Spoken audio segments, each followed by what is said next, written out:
Today's episode is brought to you by the Frankenmuth Convention and Visitors Bureau. Come plan your vacation at frankenmuth.org.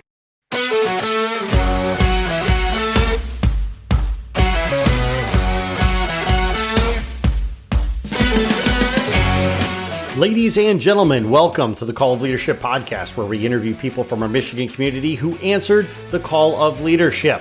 We'll hear their powerful stories and get their advice so that we can be better leaders for ourselves, our family, and in our community. I am your host, Cliff Duvenois, and today's guest is a fixture not only in the Frankenmuth community, but in the surrounding areas. He is also the pastor of my church. Ladies and gentlemen, please welcome to the show, Pastor Joe Berkoben. Pastor Joe, how are you? I'm doing well. How you doing, Cliff? I'm doing well. Thank you for asking. Why don't you tell us a little bit about where you grew up?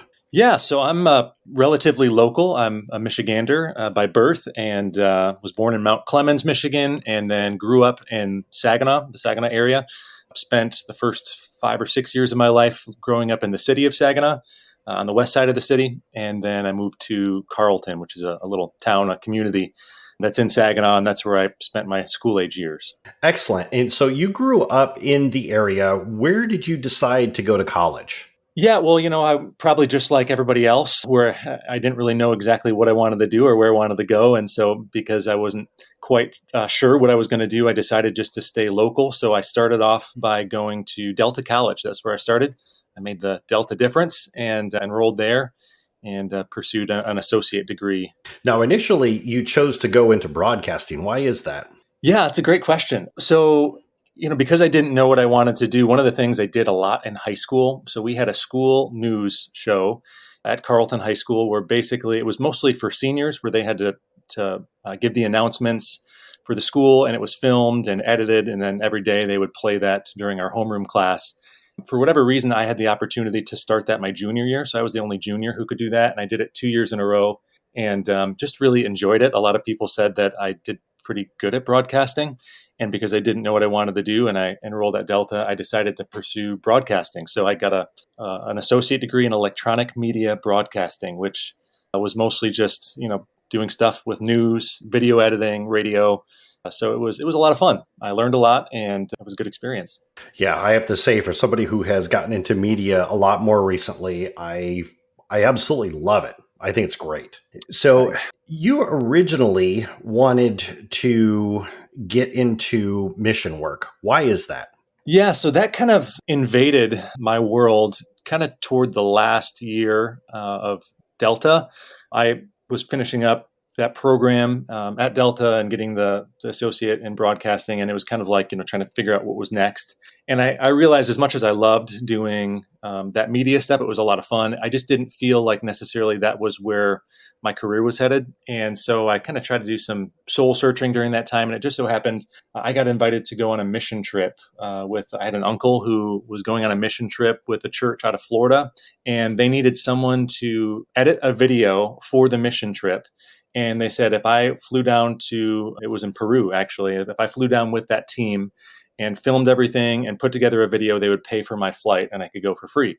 So I jumped on that, I went on the trip, and it just so happened while I was on that trip that God really started impressing on my heart kind of the meaning of what was most important to me and where my gifts could be used best. And one of the things that happened when I was there is I met a lot of people who didn't know Jesus and who were far from God, grew up in really low income areas. It was a poverty-stricken community that we were in Peru.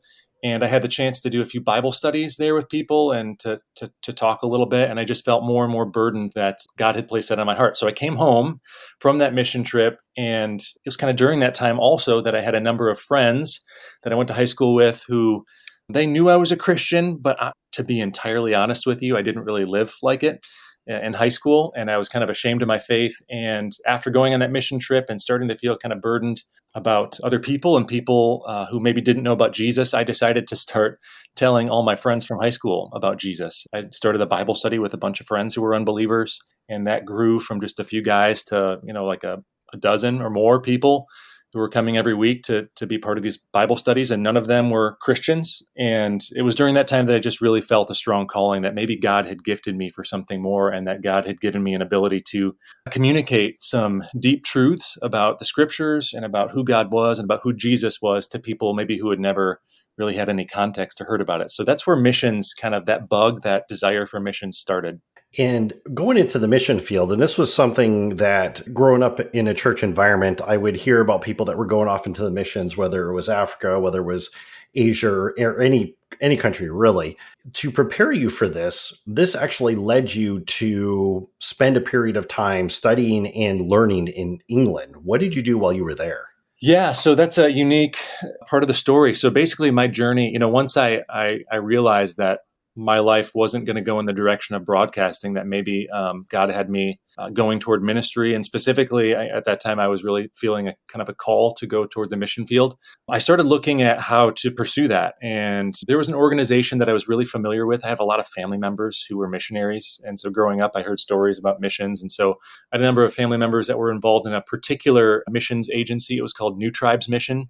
And they have a training center that's here. Actually, it's, I think, now closed. But at the time, it was here in the state of Michigan. It was in Jackson, Michigan, where the prison is. So they had a school there that you'd go there for a few years, and then you had to go on to another school for a couple years. And so it was kind of a 4-year program to go to the mission field. And I just was so excited to go and actually do ministry that I didn't want to wait that long. And so the same school had a program in England, in Lincolnshire, England, which is kind of central England. It's on the coast where the Humber River kind of comes into where the North Sea is, on the eastern coast of England. And this little school, which it used to be on a former Royal Air Force military base, this school actually kind of doubled up the time it took to complete the training. So it was, instead of 4 years of training, it was 2 years, but it was just really intensive. And plus it was England and it was overseas. So I thought that sounded like an adventure. So I enrolled to go to this school in England. And basically what they did is the whole first year, it's very intensive biblical studies training to prepare people to really understand the scriptures well. And the second year was all about kind of cross-cultural church planting, is what it focused on, and specifically in environments that were more tribal or remote, in areas of the world where people don't even often have languages that are written. So my training the second year had to do with learning foreign languages through immersion techniques with that, and so and even writing a language. So I had to learn orthography, things like that. So if there was some sort of tribe or a people group that didn't have a written language, I would learn how to speak their language, and then I would create an alphabet for them, so that way I could do Bible translation. So really, that second year was all about phonetics, phonemics, grammar, orthography, linguistics, all sorts of stuff to help me move into the middle of the boonies and connect with a group of people and tell them about Jesus and plant a church. So that's what that training was all about. So that sounds pretty intensive. And it was during this time that your plans for going to the mission field actually kind of were put on hold by forces, I guess, that were a little bit outside of your control. Tell us a little bit about that. Yeah. So, after I finished my time in school, which was great, I mean, that experience, I would say, shaped me and helped me grow in ways that I never would have expected. Even just living overseas and traveling and seeing a lot of the world when I had breaks was great. But when I came home, part of the plan was to go back home. I had to connect with my home church, because the way that missions organization works is if people are going to move to a foreign mission field somewhere in the middle of nowhere, they needed support, financial support, prayer support. And so part of the plan was I was supposed to go home and reconnect with my home church. And that included a 1-year internship at my home church. And so I came home. My home church I grew up in was Emmanuel Bible Church in Saginaw, Michigan. Great church, great people. The lead pastor is a mentor and friend of mine and has helped shape me and grow me in incredible ways. And so what he had me do is he wanted me to be part of this 1-year internship. And so he wanted to start a college ministry. And so I started this college ministry and started kind of recruiting college students who were local, who maybe weren't part of any other college ministry. And it started to grow a little bit. And one of the people who started coming was a very beautiful young woman who I was very interested in and later on eventually proposed to. And she said yes. And so we got married. And so once we were married and we finished up with that internship, the plan was to go to go to the mission field initially. So my wife was on board with that. And the only stipulation was the organization that I had the training with said that my wife needed to go back to the school for 1 year, that I would be on staff in England. I would actually, part of my job was to be traveling around to churches in England and recruiting other college students to join. And so my wife would have to go for 1 year. And so we applied to go back to England, and our visas got denied. And we weren't really sure why. So we waited and we applied the second year, and our visas got denied again. And for me, that was pretty devastating. So we went to apply again. And the school told us, hey, listen, don't bother to apply. Right now, we're not able to accept American students. The British government is cracking down.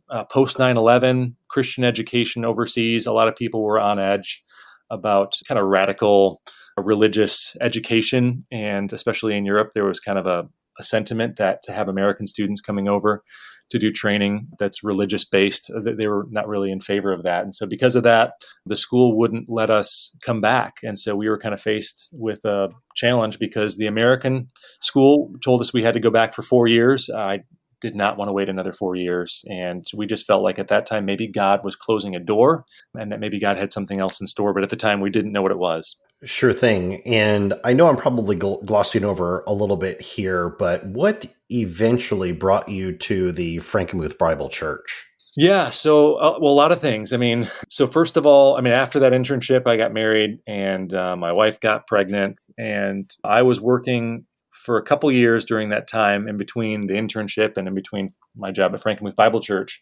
doing different jobs. I was a telecommunications consultant for a while. So I was, basically selling cell phones and stuff like that. In Clarkston, Michigan, I worked for a couple years for a Catholic organization that worked with like at-risk children and families. It was called Holy Cross Children's Services, where basically I was doing some spiritual stuff there with students during chapel for a little while, but a big part of my job was being a treatment specialist.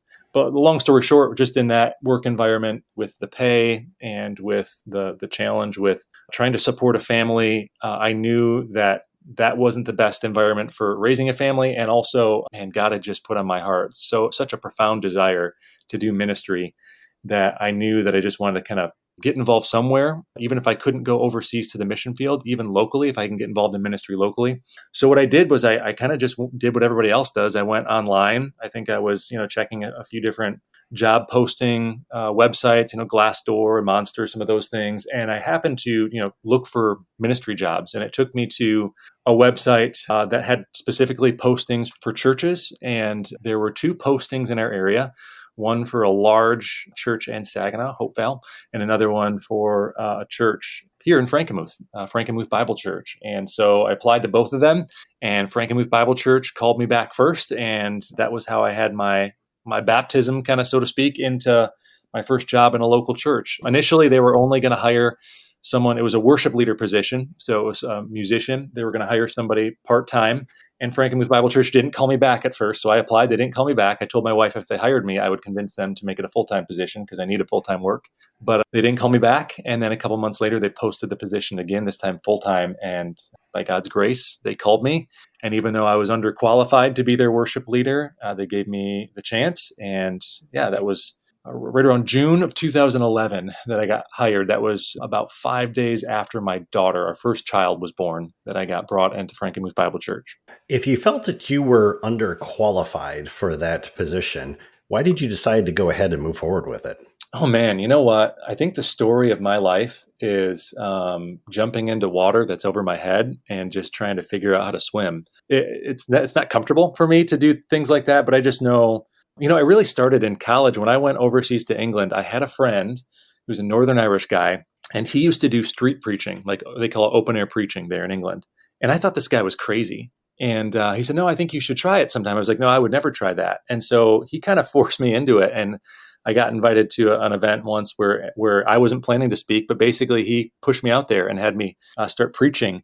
And I did my first ever street preaching. I ended up loving it after that, and I did it quite a bit in England. But moments like that, getting pushed in a little over my head, I feel like those are the moments where God kind of stretches me. And sometimes the opportunities I have to grow the best are when I'm over my head. And so, yeah, that just seemed like an opportunity. I knew I wanted to be in ministry so bad. I wanted to get my foot in the door, but I didn't even know how to read music. I could play chords, but I'm not trained as a musician. So I just felt like I was underqualified for the job.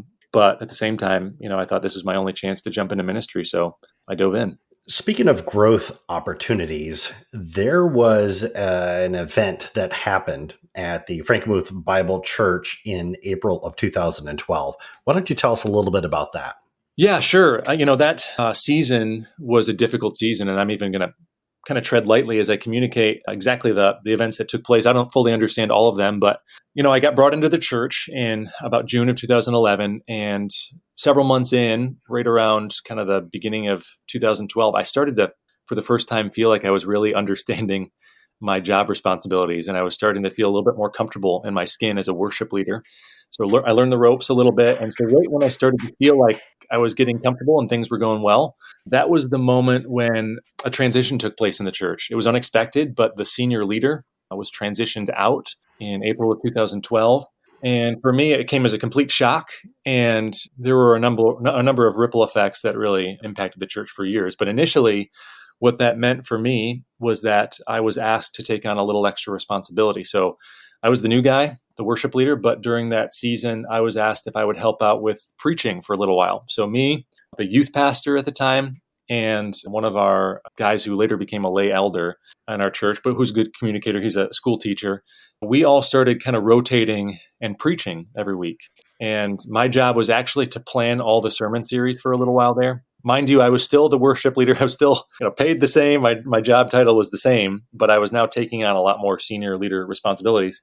And so me and these two other guys, we started preaching, and all of us were under the age of 30. So we were all young and immature and probably ignorant to a lot of things sometimes, but we jumped in there, and for the better part of 3 years, probably over 2.5 years, we were the ones who were in the pulpit preaching every Sunday at the church and trying to navigate through a season of transition and change and difficulty and instability, because when the senior leader got transitioned out, a lot of people left the church. And so it was a really unstable time. But yeah, it was, again, one of those moments where I was just tossed in over my head and kind of had to try to figure it out as we went. Yeah, you had to learn how to swim real quick. So you did this. You said that you mentioned you did this for 2.5 years. So then what happened in 2015 then? Yeah, so for a couple of years, what happened was the church was declining. In all honesty, for the first couple of years, our attendance had dipped quite a bit. And we lost a lot of people, a lot of families left, and for good reason. I understand that too. It was an unstable time. And so because of that, we were just trying to hang in there. Actually, what happened, so after 2012, after April of 2012, when I first got hired, I was one of several staff. So it was me, an associate pastor, the senior pastor initially, a full-time youth pastor, 2 secretaries, a children's director. There were a lot of people on staff when I got hired. After 2012, one by one, transitioned out and disappeared. So we ended up, by the time May of 2015 came along, I was the only staff left, other than that we had a secretary who came in after me. I was the most tenured staff, which is crazy to think that after 3 years, I was the most tenured staff there at a multi-staff church like that. But it was me and a secretary were the only staff there. And we had someone who was helping out, filling in as an interim for a little while. And he was great. He helped us out quite a bit. But he, along with the elder board in the beginning of 2015, started asking if I would consider maybe putting my name in the hat to be a lead pastor. For a couple of years there during that time of transition, the church had went through several pastor searches, and those kept falling up short. And when I got approached and asked if I'd be willing to put in my hat, I had interest. I'm not going to deny that. I definitely love preaching and teaching. I love doing that more than leading worship. So there was an interest there, but I felt way underqualified once again.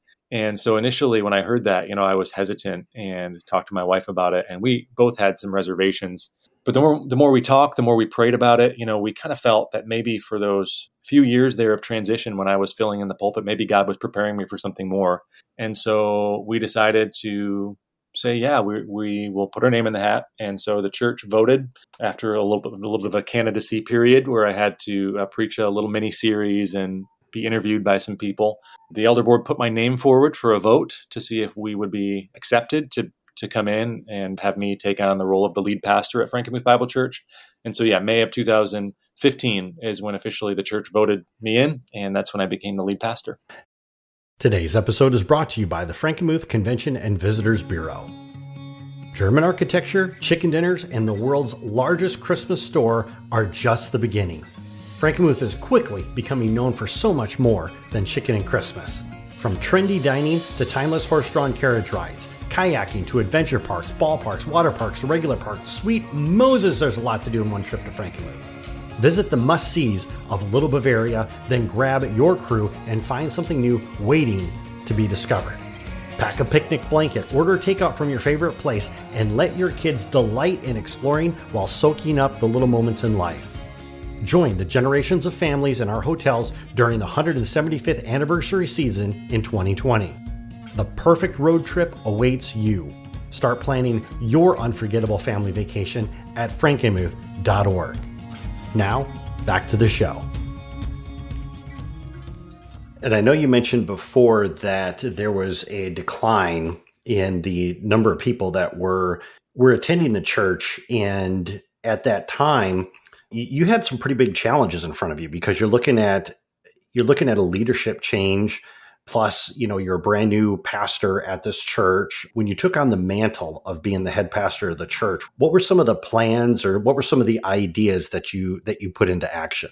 Yeah, that's a great question. For us, the decline was a big thing, and we knew that it was hard to sustain kind of the model for ministry that we had. We had a model that we try to do things with excellence, and so our programming and everything like that, we try to make sure that we maintain quality programming. And so to keep that going, we knew that we couldn't continue to decline. When I first came on the church, we were running right around 400 people.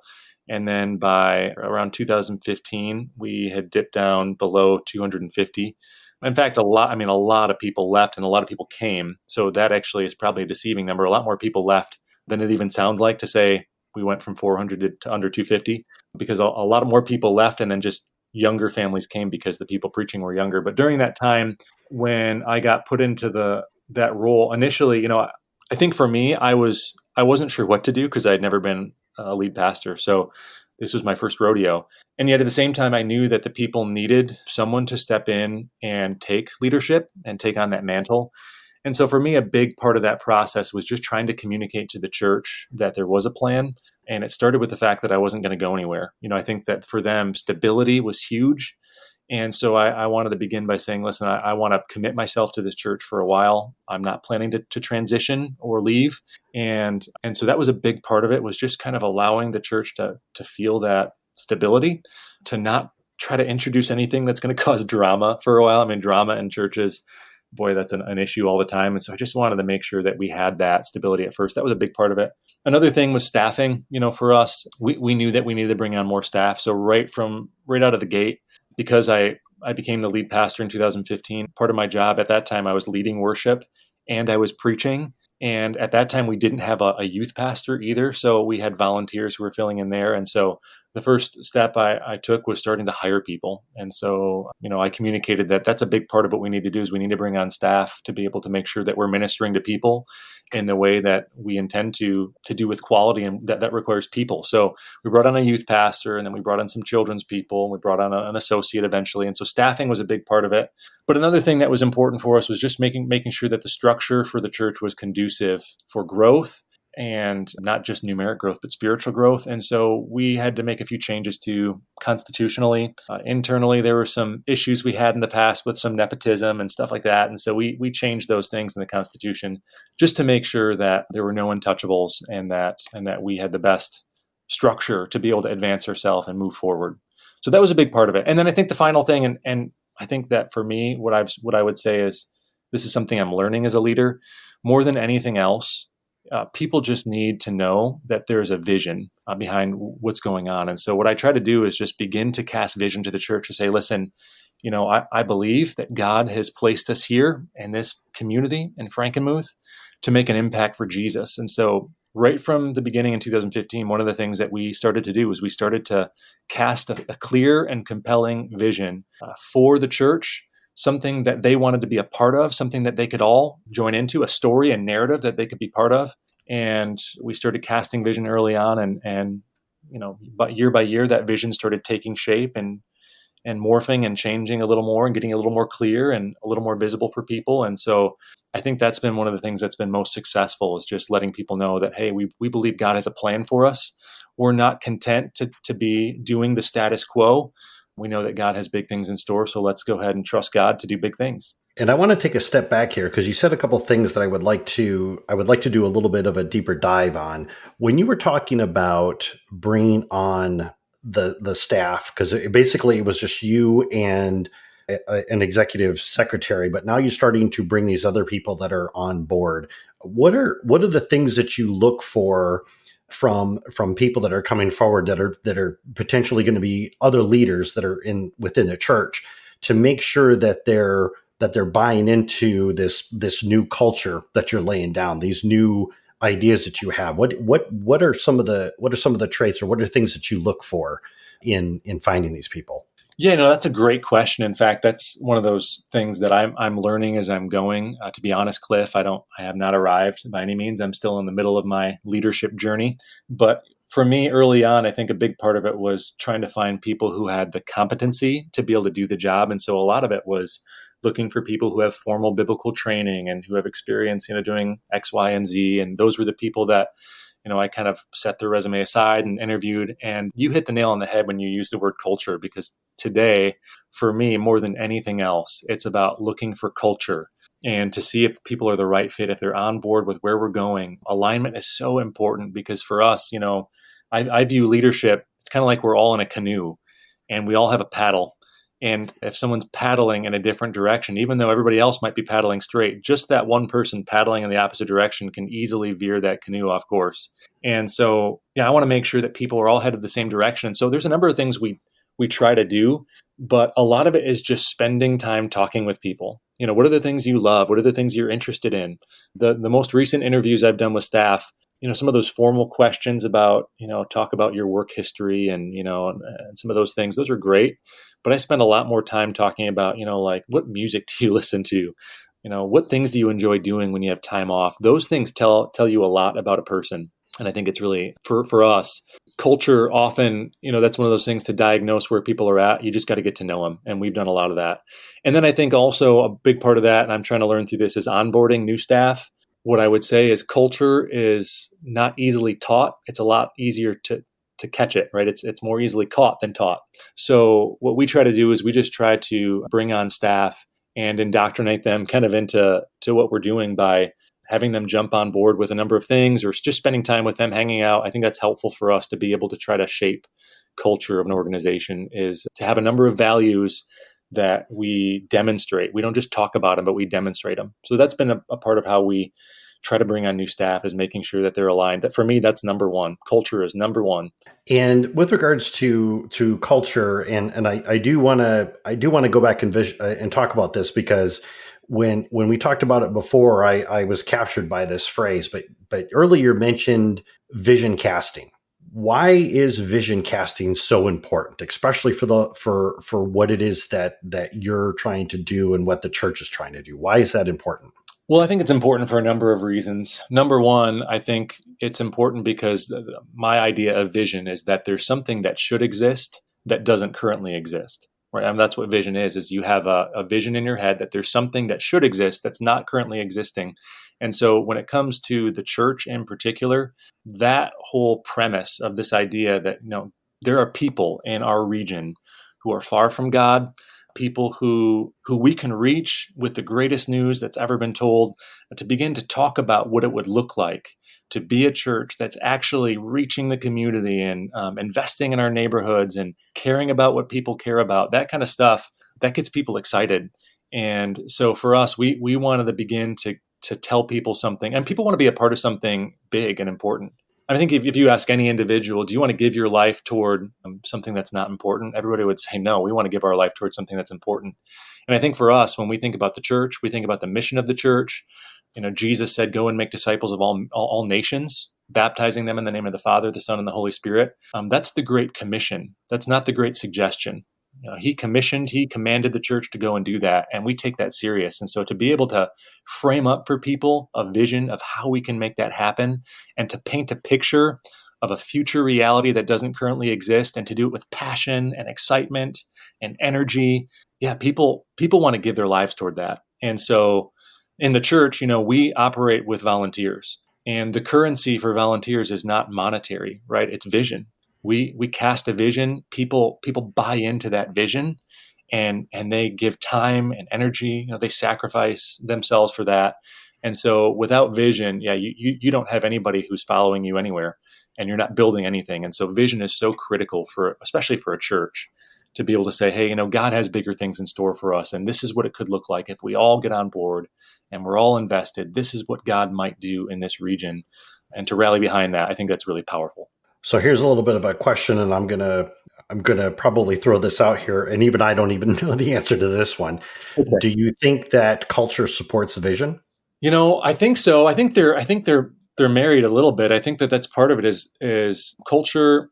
I would say so. I'm trying to think specifically how that plays out. I guess I would say that culture and vision are certainly cousins, because if you think about it, part of our culture, I'll try to give an example of this, is that we are a church that we don't want to just be about ourselves. Part of what it means to love your neighbor. Jesus said that the most important thing you can do is love the Lord your God with all your heart and soul and mind and strength. And then he said to love your neighbor as yourself. Part of what it means to love your neighbor is it means to actually care about your neighbor and the things that your neighbor cares about. So often in the church, what ends up happening is churches just try to invite people to come and see, but they never go out and be the church. And for us, part of our culture is we actually care about other people. And so what we do is we do events every once in a while where we did an event last year called Serve Vassar, where we got 400 people to go out to the community of Vassar and to spruce up the town. We spent months and months planning this, but part of that's connected to our culture, because we actually care about Vassar. We care about people's homes. We care about the viaducts that were there that we painted. We care about, the playgrounds that we worked on. These were all things that we care about. And so that's part of our culture, is we actually care about other people. And the vision is connected to that, because what we call people to do is we call people to go out and to reach their neighbors. And so part of that proceeds from the culture that already exists in the church. And so I think they kind of shape each other. I don't know if that helps, but No, that's actually a really great answer. And since you've had this, this change in leadership, you have implemented this culture. You've assembled a team of really great people that not only buy into the culture but help to spread it. You've painted this vision of what could potentially be. How many people are now attending the church? That's a tricky question. Right now, the room is empty, but no, I think before this whole thing, the whole coronavirus issue and the stay-home order started, we were kind of roughly averaging, I want to say somewhere around 700. That's kind of a fuzzy guess. I know we hit some services that were significantly higher than 700, but we had some that were lower, and it was winter, so some weeks when it's really, really bad out and there's snow everywhere, you have lower attendance. But right around 700, we moved toward 3 services on a Sunday morning, but that had been trending upward pretty rapidly. We had a triple-digit growth rate for 3 years in a row. So in terms of statistically, we were growing quite a bit. And then we have this new building that we're looking at moving into. Actually, we're supposed to move into just a couple weeks ago. And our projections there were that there'd be a significant increase in attendance once we moved into the new facility. And I know you brought up the COVID-19. We got that stay-at-home order, and as of this recording, we're just a few weeks away, hopefully, from having it lifted. When this event first took place and the governor said, you now have to stay home, you converted your entire ministry platform from preaching to a room full of people versus preaching online, potentially reaching the world. What was that transition like? It was chaos. Yeah, for us, things were so fluid. It was such a kind of nebulous week, that first week when we moved toward live stream, because, from Monday to Friday, the amount of transformation in what was being communicated from the governor and from the president. That first week we did live stream, we technically, we could have met. It was a recommendation that we not have gatherings. I think on that first week, more than 50, but I don't think it was an order at that point. So for us, we technically could have met, but we kind of saw the writing on the wall and knew, for the sake of public health, that we would need to make a transition. And so our transition time from when we made the decision that we needed to cancel our services and move toward live stream, it was less than 72 hours. And in that amount of time, it was chaos to try to figure out how we live stream. Do we have the right equipment to do that? When fortunately, we have an amazing team of people. I take very little credit for the technological transformation we needed to make to be able to move toward live streaming. We've got great staff, great volunteers who gave up lots of time that weekend to make sure everything was working. And also just a shout out, I know a lot of your listeners are maybe local, Cliff, but St. Lawrence Lutheran Church, which is the big Lutheran church here in Frankenmuth, they're awesome. We had equipment that was failing on the Saturday night right before we were supposed to live stream. And I had a buddy who I reached out to who happened to also work with St. Lawrence. And he said, I think the guys at St. Lawrence have a piece of equipment that you might be able to use to live stream. And so we borrowed that. And that was how we were able to actually live stream the first week. In fact, we're still using that piece of equipment today. So shout out to St. Lawrence. You guys are awesome. Thank you for the help there. But yeah, it was just a lot of people jumping in, doing whatever it took. And for me, it was trying to wrap my head around this idea that the week before I preached to, maybe almost 700 people in the seats. And then the next week, that week, we had a few people out in the congregation because that week, that was the first transition. We had a few people in the crowd. And then the next week, it was getting used to the idea that I have to preach to an empty room, which was strange. But yeah, we figured it out, and our team was a big part of that. That's absolutely awesome. During a conversation that you and I had previously, you said something that really struck me with regards to COVID-19, especially just calling it a difficult time, a difficult season. But you said, we can see this moment as a liability and posture ourselves that way, or we can move through this season and view this as an opportunity. How important is it having the right attitude when you are making decisions? Well, yeah, I think, there's that mantle of responsibility is enormous, especially in times of crisis. I mean, you just notice what's happening in the world around us. In times of crisis, how much more interested are people in what leaders are saying and doing?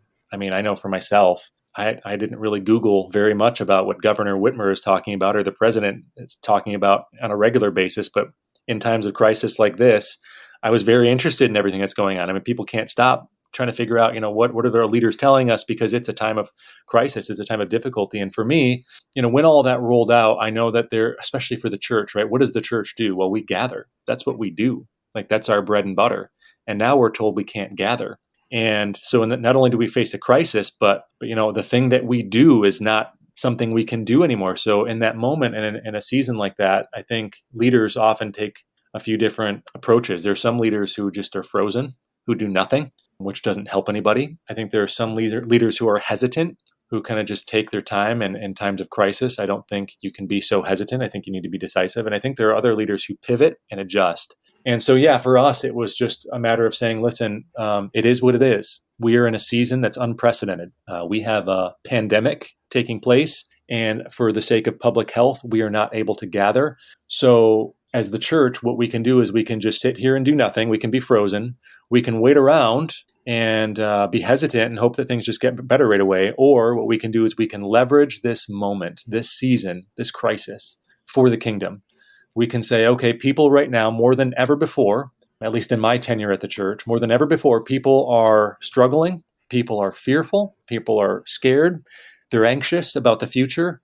What better time, what better opportunity than to use this moment to impact people with an amazing news of Jesus, with the hope that we have, with the confidence that we have that really dispels fear, that when the world around us is crashing and crumbling, that we have a rock solid anchor of our faith, Jesus Christ, that we can cling to in times of crisis, that if Jesus has the power to rise from the dead, that he can do the impossible, that we can trust him with this and trust that he's in control and he can lead us through the season. And so for us, yeah, we didn't want to posture ourselves by seeing this as something that was a detriment, but we really wanted to use this as a catalyst to impact more people. And so that was the pivot we made. We wanted to be nimble enough to pivot and impact people during this season, during this crisis. And so that's where that kind of leadership came in. And it wasn't just from me, it was from my associate pastor, from our youth pastor, from our children's people. Like, we all rallied together and said, okay, let's step up. This is the time to step up. We need to make an impact and take advantage of this moment. Speaking of